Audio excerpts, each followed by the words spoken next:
भागवत गीता के 7वें अध्याय का महत्व। श्री नारायण जी बोले, हे लक्ष्मी, अब तुम 7वें अध्याय का महत्व सुनो। एक पटेल नामक नगर था।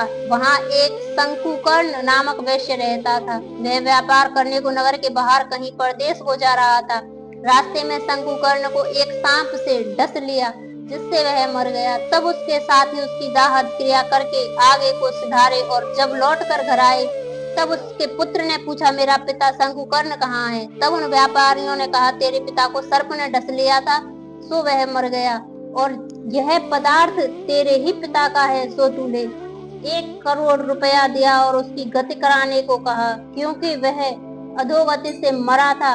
तब उस बालक ने घर आकर ब्राह्मणों से पूछा कि सर्प के डसे मरे की गति कैसे करनी चाहिए। पंडितों ने कहा, नारायण बलि क्रिया कराओ, उड़द के आटे का पुतला बनाया, चूनिया चढ़ाओ। जैसी विधि पंडितों ने कही तैसी करी। बड़ा यज्ञ किया, बहुत से ब्राह्मण जमाए, श्राद्ध पिंड पितर कराया। बाकी द्रव्य जो बचा चारों भाइयों ने बांट लिया। एक पुत्र बोला, जिस सर्प ने मेरे पिता को काटा है, मैं किसको मारूंगा। उसने व्यापारियों से पूछा, मुझे वह ठौर बताओ जहाँ मेरे पिता शंकुकर्ण मारा गया है। व्यापारियों ने कहा, चल वह ठौर मुझे तुझे बता दे। वहाँ ले जाए खड़ा किया। देखे तो वहाँ एक बांबी है, जिसे वह कुदालों से खोदने लगा। जब छेद बड़ा हुआ तो वहाँ एक सर्प निकला। सर्प बोला, तू कौन है? मेरा घर क्यों खोदता है? बालक ने कहा, मैं शंकुकर्ण का पुत्र हूँ। जिस सर्प ने मेरे पिता को मारा है, उसे मैं मारूंगा। तब सर्प बोला, हे पुत्र, मैं ही तेरा पिता हूँ। तुम मुझे उस अधम देह से छुड़ा और मुझे मत मार। वह मेरा पूर्व का कर्म था, सो मैंने भोगा।